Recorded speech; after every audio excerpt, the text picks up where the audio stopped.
Saint-Delmas le Sauvage, départ de la journée pour célébrer la transfiguration du Seigneur sur la montagne. Direction refuge de Gialorgue, col de Gialorgue. La montée. Les jeunes pèlerins, de plus en plus jeunes, de plus en plus enthousiastes.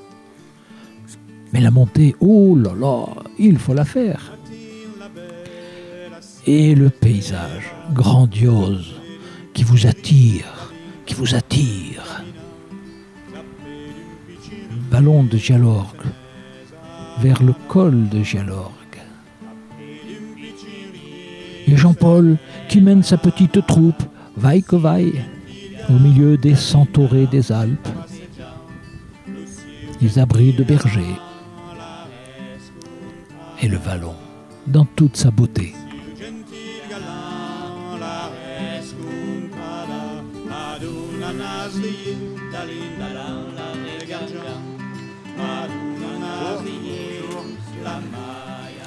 Les jardins alpestres avec les joubarbes, les renoncules, les campanules, l'eau cristalline de la Privola.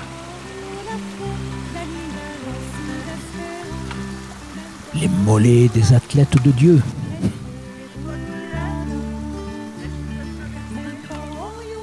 La camomille dont on tire un si bon élixir. Mauve ou d'autres couleurs, les fleurs de la montagne. Et les pèlerins qui s'acheminent et qui marchent, qui marchent. Oh, les bergers qui retournent, et ils vont faire leurs provisions. Les ânes, qui sont pas si bêtes que ça. Les compagnons de la montagne. Le fort Cara. 18 carats, au moins.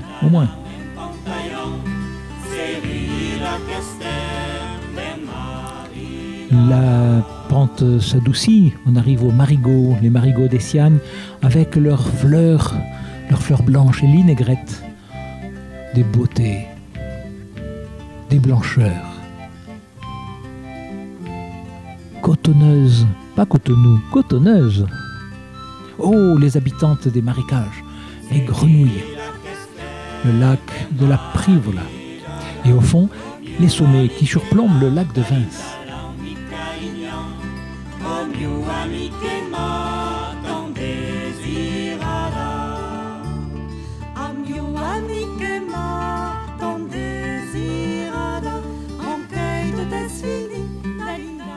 Les lins des Alpes, les lins des prés. Le rocher du pigeon. Le pigeon, c'est pas celui qui monte, c'est celui qui s'envole. Les chardons, les carlines.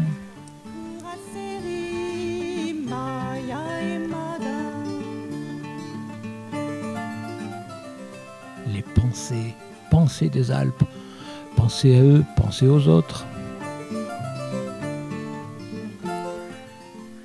Et les pèlerins continuent à arriver. Ils se regroupent sur la montagne. Ils se regroupent pour célébrer.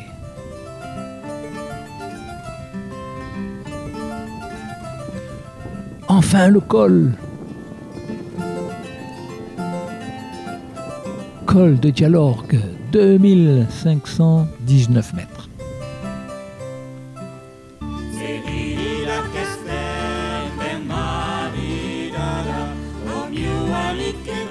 Les myosotis. Et voilà le grand cirque. Il semble vide. Non, regardez les pèlerins qui arrivent, qui se regroupent. Admirez la beauté du ciel qui se mire dans le grand lac. Le lac de l'Estrope.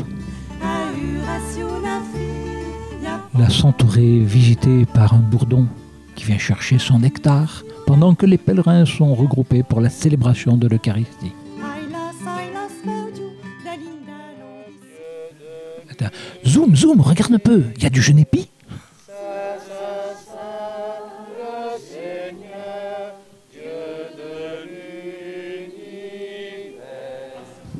Celui-ci est mon fils bien-aimé. En lui, j'ai mis tout mon amour. Cette voix venant du ciel Nous l'avons entendu nous-mêmes, car nous étions avec lui sur la montagne sainte. Et ainsi se confirme pour nous la parole des prophètes. Une chose qu'au Seigneur je demande, la seule que je cherche, c'est d'habiter la maison du Seigneur tous les jours de ma vie. Jésus prit avec lui Pierre, Jean et Jacques, et il alla sur la montagne pour prier. Pendant qu'il priait, son visage apparut tout autre.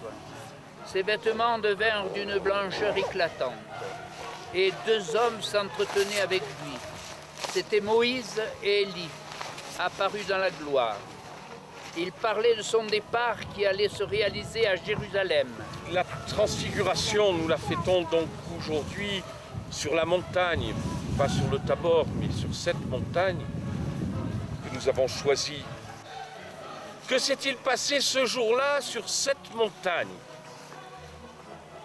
Sur la montagne de Judée, qu'est-il arrivé? Une transparence, très sûrement, un éclair.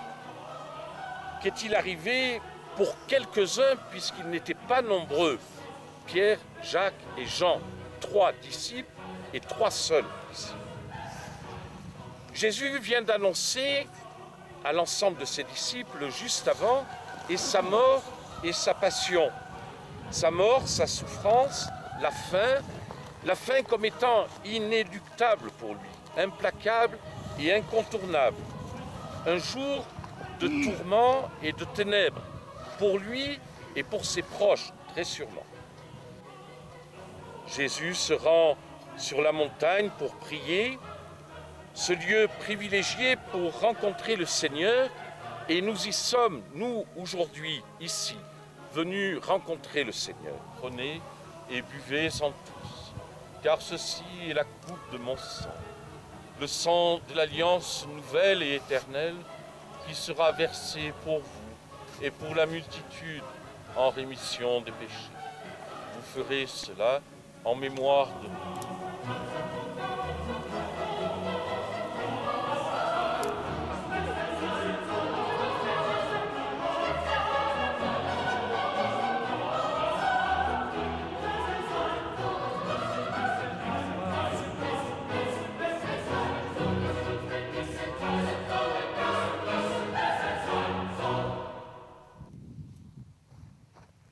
Par lui, avec lui et en lui, à toi, Dieu le Père Tout-Puissant, dans l'unité du Saint-Esprit, tout honneur et toute gloire, pour les siècles des siècles.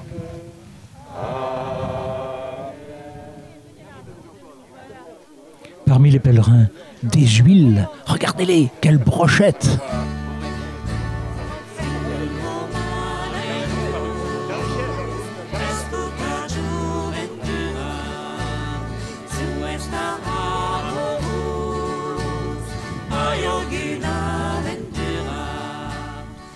Dernier regard sur le lac de l'Estrop. Les pèlerins se regroupent. Ils se regroupent par zone d'origine. La vallée de l'Ubaye, j'osiais pas vous le dire.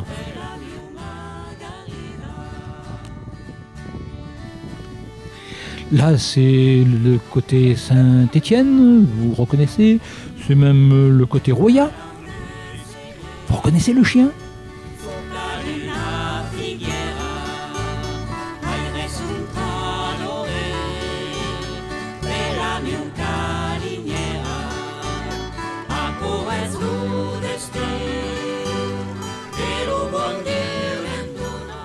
Ce qui compte, c'est de manger ensemble, c'est de se connaître, c'est de se reconnaître, c'est de se ressourcer.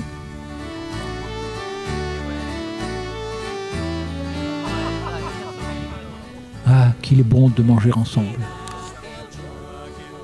Et de boire un coup.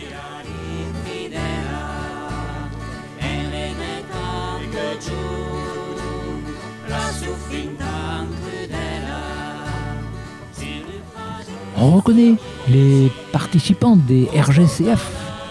Vous savez, les randonnées gastronomiques et culturelles familiales.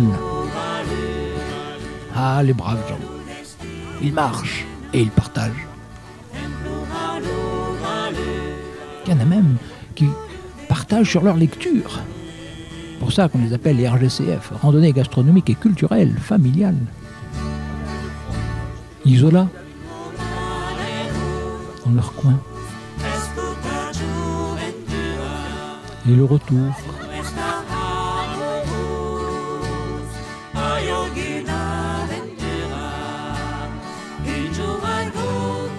Les groupes du Pré du Loup.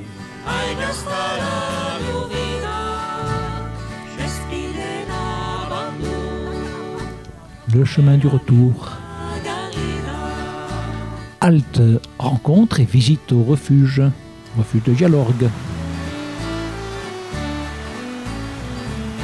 Que la descente est agréable. Quelle joie d'avoir marché, prié et mangé ensemble.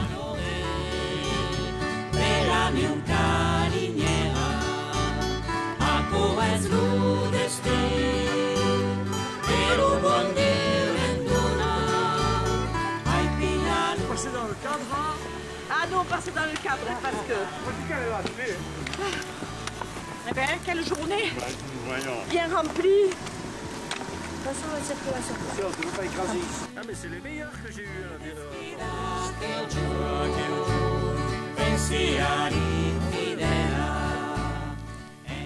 Allez, rendez-vous à la prochaine.